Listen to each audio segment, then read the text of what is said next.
Well, hey everybody, this is Steve at 1000 Year Home. Welcome aboard. So if you're new here, my whole thing, this is my personal journal on how I'm building a house that I think will last 1,000 years. Now, I'm not spending the bank's money on this. I'm spending my own money. And so I tend to build as I get paid. I'm not living paycheck to paycheck, but I'm building paycheck to paycheck. This is important because I see a lot of people building $2.5 million shipping container homes. Listen. That's not what shipping container homes are all about. So if you're a young couple looking to build and house prices are scaring you off, I'm going to build this thing for less than $100,000, 1,400 square feet, and it will be amazing. If you're retirees looking to save some money and retire, sell that big old house and do this little venture. I'm not a young man anymore. In addition, I got I got a little neurological shake. I've got some things that are slowing me down. The least of which isn't this heat in Texas. So it's after 7 o'clock tonight. I have had to wait this long for the temperature to drop below 100. So ain't that a thing? So what do we got here? So let me rotate. Behind me, you see some doors that I need to turn into a wall, and then I'm hanging drywall. So I'm pretty excited about this. You can see right there that section's not done. So that section's not done because there's a little bit of complexity. I've got the power all comes into a ceiling fan and then goes out to various can lights. And this behind it will actually be a door out into a great hall that will have a reciprocal ceiling. So, and this denotes the end of my office area, this spot right here. So tonight, what I want to do is I want to get this spot done and skip this for now because I need to move these doors. And these doors are actually going to be barn glide doors that will allow me to move them all to the side and open up this entire ensuite. So the front part of this will be my bedroom. This will be a Jack and Jill bathroom where the bed is sitting here right now. I'm using it as a construction bed, a construction desk. So, and then moving over here, this will be my office area. And so these are all large, spacious areas. Relatively speaking, it's kind of a cloister environment naturally, 8 foot across. So the posts here are actually designed to support the ceiling, which will have a poured concrete patio. So every inch of this house is being used.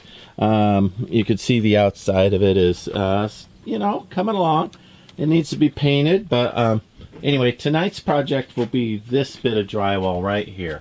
And I want this bit of drywall done so I can start building here the wall enclosure for the bathroom. So once that's done, then I'll continue to work in here, but I'll also work my way down the shipping container home and complete that. So, all right, and there are a lot of great content providers out here on the internet. So I do want to thank you for dropping by and visiting with me. I'm just listen, I not a little trendy family or not a young couple or anything like that. I'm just an average Joe building his last retirement home. And I got a little time on this. I still got time to build, so I'm working on that. But I'm hoping that you're going to get a little enjoyment out of this. I still got to let the heat drop a little bit. It's still too warm in here. I'm just coming out to test it. And, it's still every bit of 100 degrees in here. And so I'll wait for the temperature. I've been working nights sometimes. Solar flares in addition to being Texas, in addition to a heat dome, right? All adds up to a problem. I've got an old horse around here, Hank, and I went and got him a thing of ice and threw that in his water bucket today. And he just stood there all day long drinking that ice water. So anyway, I do restorative agriculture as well. So let me wait a little bit longer and then I'll get in there and finish up that little bit of drywall so I can show you something new. Old Hank, you're not getting another meal, buddy. You got 3 squares today. 3. You hear me? 3. All right. Not anywhere close to 80. It's 96 right now, 8 o'clock at night. Let's hurry up and see if I can cut a couple of sheets of drywall. Well, I'm hoping because this is a smaller area that I can get this done a lot faster. We shall see. It'll at least be lighter. Well, that's the first time that I wasn't square. 24 and a half on that end, 24 on that end, which means I have to keep that in mind when I cut the drywall in case I flip it and put the big end there and the little end there. That's a problem. But I'll just keep it in mind. So I measured up top. It said 89. I'll measure down on the bottom and see. 88 and a half. I'm going to go with that 88 and a half because when I'm too long, I break the end pieces and it just looks awful.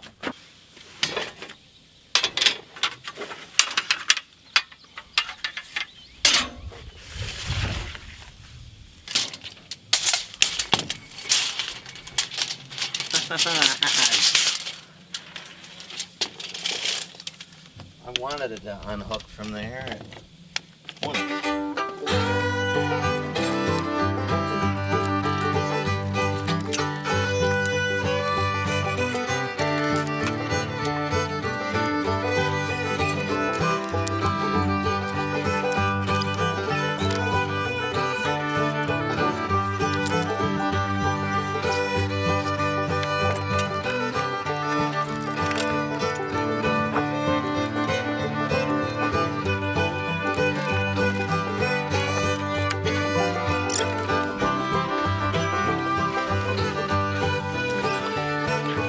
Normally I'm not real careful with the pieces I cut off there, but if I got lucky, the other side is 23 or 24, and I can use that ceiling piece on that as well. So fingers crossed. Let's go ahead and break this and get it inside.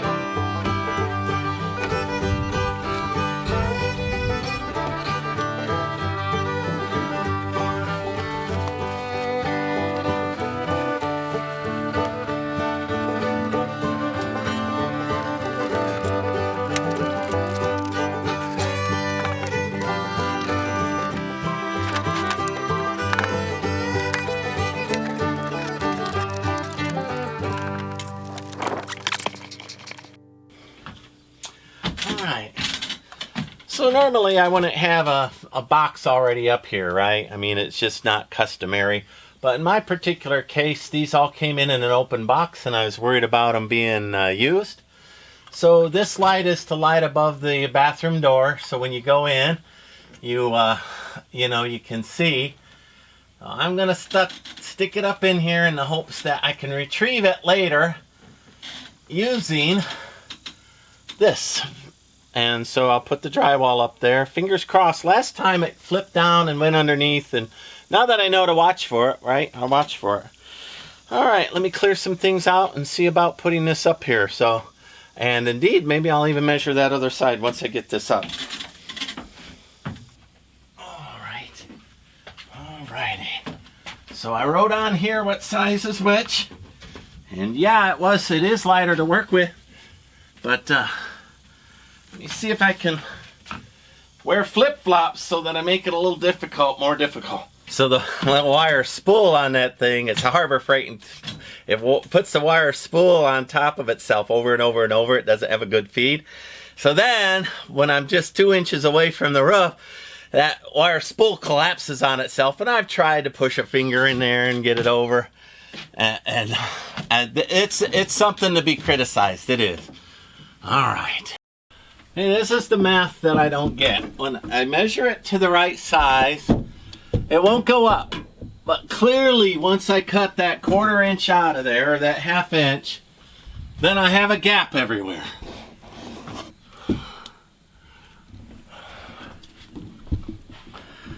So, drywall physics. Drywall physics aren't the same as other physics. Going back to these shipping containers are used, and dimensionally they're not the same at the ceiling. That's my only explanation, but I'm telling you I'm going to have to mute because I cussed like a sailor right then. It was just ridiculous that I had cut it short. 1/4 inch short isn't enough. A 1/2 inch isn't enough. There I did 3/4 of an inch. It still wouldn't go up. Had that been a heavy piece, that would have been really tough, but... So I guess on these shipping container homes, if you're going to do drywall on the ceiling, 3/4 inch to cut it 3/4 inch to an inch short and use 5/8. So you still got a 1/4 inch, 1/8 inch of wall dry board to hold it up. I mean, it looks okay when you're done, right? It's not great, but you know, I'll be able to fix that.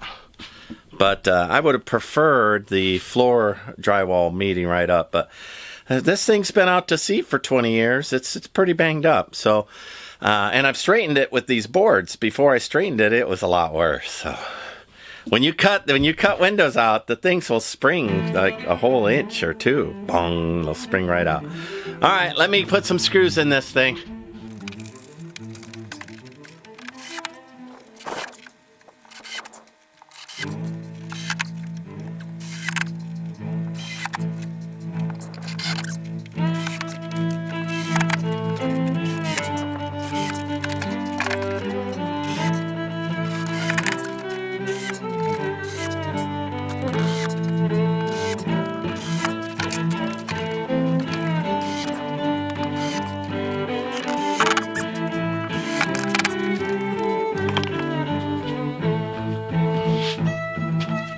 So you can see all the wire builds up right up against this side and doesn't spool out evenly. So then when I'm not paying attention, it goes click. And even when I am and I try to push it off, it still doesn't go off. So,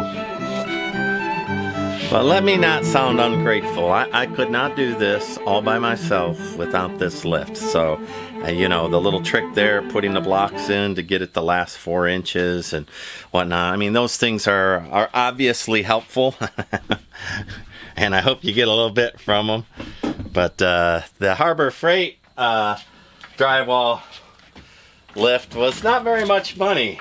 And it's been doing just what I asked it to do. So every day I try to get one thing done around the house. That's my goal. Once a day, get one big thing done around this house, once a day. And let me tell you, there's a lot more than 365 things to do to build a house. But I'm getting there. I'm getting there. So today's event was, I didn't want to move these big heavy doors. I want to put them up. So rather than move them and then move them again. So I'm going to get this spot done so I can hang these doors and move along. So, and the roof, that was the key piece, right? Now I just have the side pieces to get done, and away we'll go. Now that I dropped that, I'm gonna go back up there, and any place that I didn't put in enough across the centerpiece or drive the screw head down far enough, I'm gonna go ahead and finish that up. Every now and then I miss, because, you know, I'm not running lines or anything. Always pull them out. Don't leave them up, because then you'll get nail pops, right? Eventually they'll rattle loose and they'll knock the plaster out. Always get them out. And then where you missed, take your hammer and make a dimple.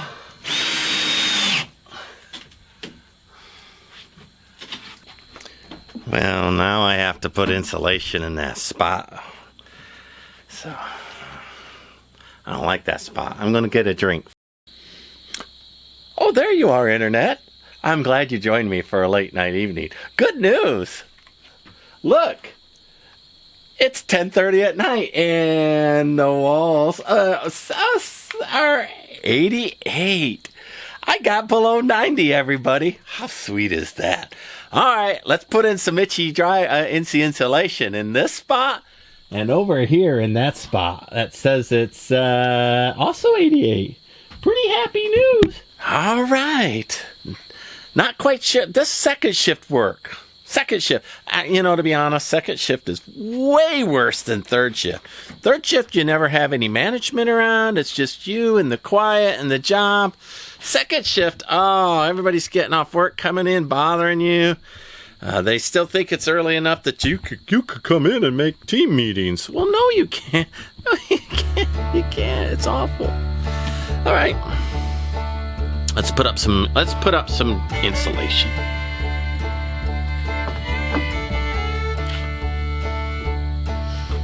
I am currently in flip-flops, and there is no way I'm doing insulation in flip-flops. I cannot imagine a worse experience than that.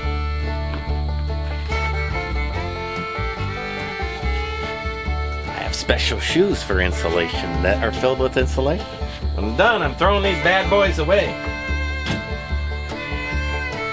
Eyeglasses. Yeah.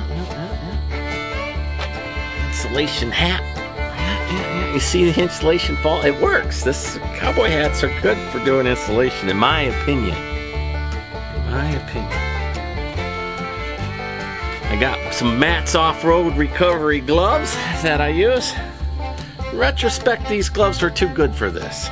I should have just got some regular old canvas gloves from the paint aisle at Home Depot, I think. But too late now.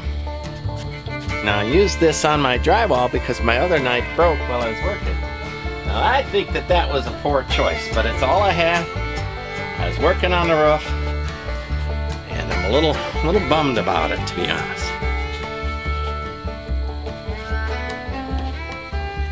I like this too much to wreck it. There I go, I'm wrecking it. You know what? I'm going to order another one. Exactly what I'm going to do. Either agonize about it, or just order another one. Let's just order another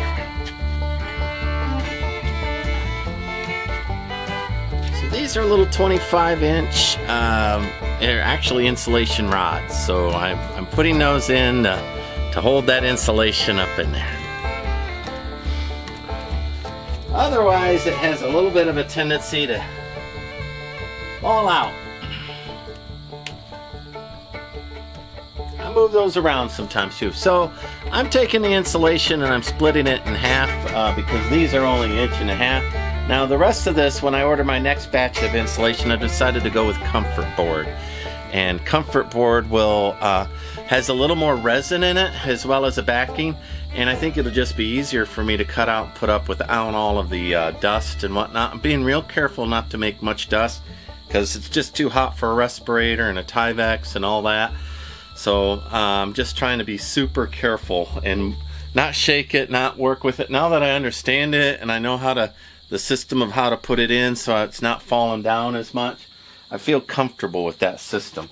But certainly the everything's not perfect, right? But you know, the bat knife is good, and I'm being careful as I cut these, and I'm making sure they're tight enough to pack in there, and just doing everything I need to do to try to keep the insulation from getting in my lungs.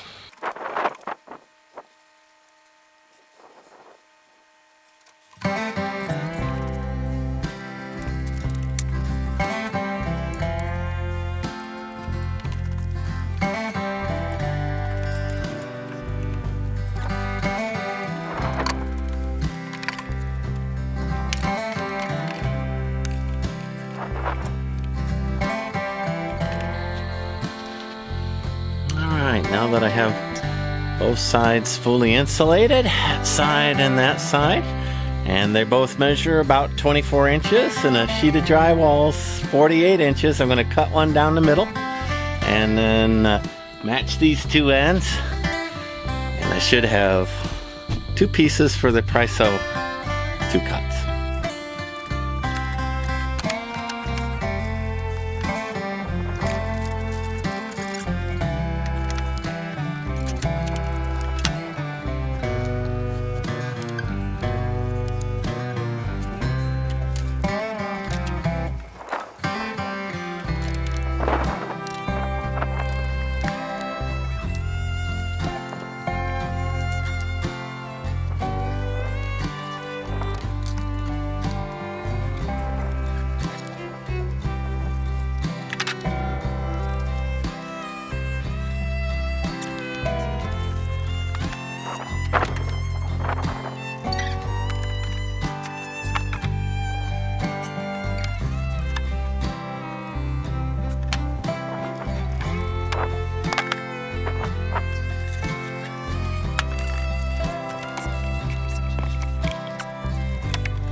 So these, if you would have 1/4 inch or 1/2 inch drywall, would be perfect. For me, they're just not beefy enough, but they do make a little mark on the back of the board. And then I put a screwdriver through the mark, and then I know where to cut out the power box from.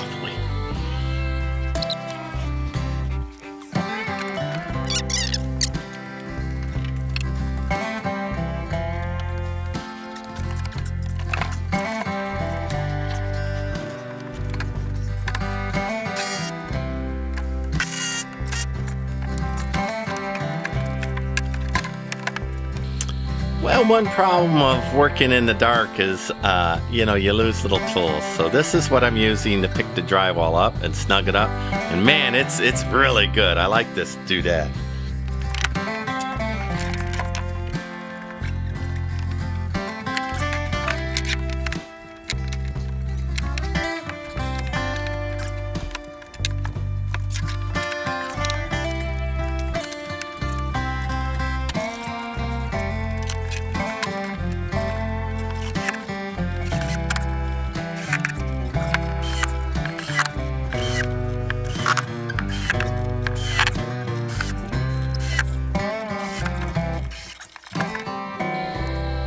Alright, I don't care what time it is.